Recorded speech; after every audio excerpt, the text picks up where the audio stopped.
Media సోదరులకు నమస్కారం.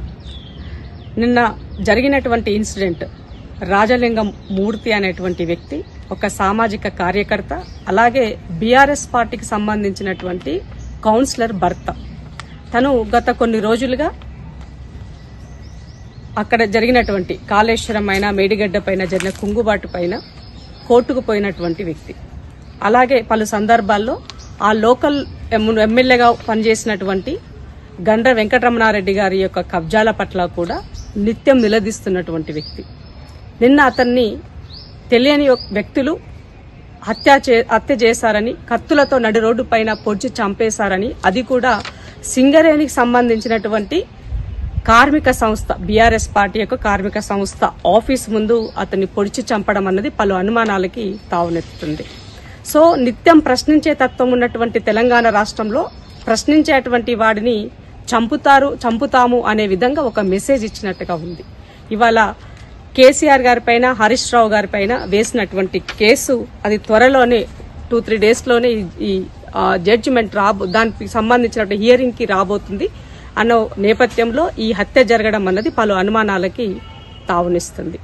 అట్లాగే గండ్ర వెంకటరమణారెడ్డి గారే తను సుపారీ చేసి చంపించినట్టుగా తన భార్య వాంగ్మూలం ఇచ్చినటువంటి పరిస్థితి కూడా సోషల్ మీడియాలో మనం చూస్తున్నాం. అలాగే ఫిబ్రవరి సేమ్ ఇదే రోజు, అంటే దాదాపుగా ఈ ఇన్సిడెంట్ కూడా అంటే బీఆర్ఎస్ హయాంలో పుట్టమధు కాన్స్టెన్సీ అని అప్పుడు ఉన్న సందర్భంలో వామన్ రావు తండ్రి కిషన్ రావు చేసినటువంటి ఆరోపణలు. ఫిబ్రవరి 20వ తారీఖు నాడు ఒక అడ్వకేట్ ని నడి రోడ్డు పైన కత్తులతో పట్టపగలే పొడిచి చంపినటువంటి సందర్భంలో వామనరావు తండ్రి ఈ హత్య వెనక పుట్ట మధు ఉన్నారని చెప్తే అసలు ఎలాంటి యాక్షన్ తన పైన అప్పుడు తీసుకోలేదన్నది సత్యం. కేసీఆర్ గారు నేను బయటకు వస్తున్నా, దెబ్బ కొడితే ఎట్లుంటుందో చూడాలంటే మరి ఆ దెబ్బ అనేది ఇలాంటి హత్యా రాజకీయాలకి తెరలేపిందని అనుమానాలు కూడా సమాజంలో ఉన్నాయి. కాబట్టి ఏది ఏమైనప్పటికీ కూడా సమాజంలో ప్రశ్నించేవాడు ఉంటేనే సిస్టమ్ అన్నది బ్యాలెన్స్ గా ఉంటదన్నది ముమ్మాటికి వాస్తవం. కానీ ప్రశ్నించే తత్వం ఉన్నటువంటి వాడిని అడ్డు తొలగించడం కోసము హత్యల వైపుకి వెళ్తే ఈ రాష్ట్రము ఎటు వెళ్తుంది. కాబట్టి డీజీపీ గారు ఇమీడియట్ గా దీని వెనక ఉన్నటువంటి వాళ్ళని అరెస్ట్ చేయాల్సినటువంటి అవసరం ఉన్నది. అలాగే లోకల్ గా ఉన్నటువంటి మా పార్టీ ఎమ్మెల్యే కూడా దీనికి సంబంధించినటువంటి ఆయన స్టేట్మెంట్ కూడా ఇవ్వడం జరిగింది. పలు అనుమానాలు ఉన్నాయి ఆ వ్యక్తుల పైన, ఇమీడియట్ గా యాక్షన్ తీసుకోవాలని కూడా చెప్పడం జరిగింది. కాబట్టి డీజీపీ గారు ఇమ్మీడియట్ గా ఎంతటి వారి అయినా ఎవరైనా సరే దీని వెనుక ఉన్నటువంటి వాళ్ళను వదలరాదు. ఎందుకంటే ఈ సమాజానికి మనం ఎలాంటి మెసేజ్ ఇస్తున్నామన్నది కూడా చాలా ఇంపార్టెంట్.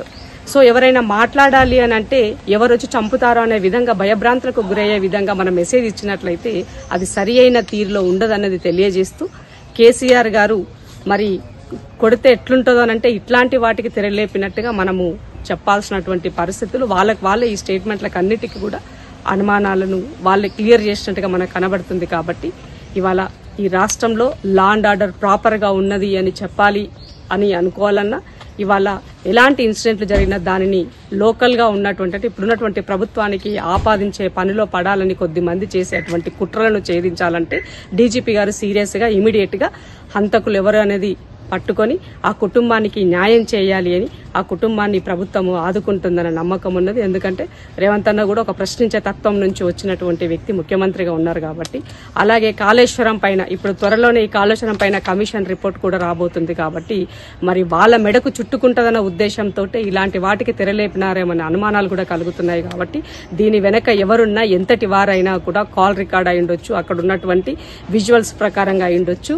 తప్పకుండా దోషి ఎంత దూరము పోడు, తప్పకుండా శిక్షకు అర్హుడవుతాడు. ఇమీడియట్ గా డీజీపీ గారు సీరియస్ గా యాక్షన్ లోకి తీసుకొని తనని అరెస్ట్ చేసి ఆ కుటుంబానికి న్యాయం చేయాలని కోరుతున్నాను.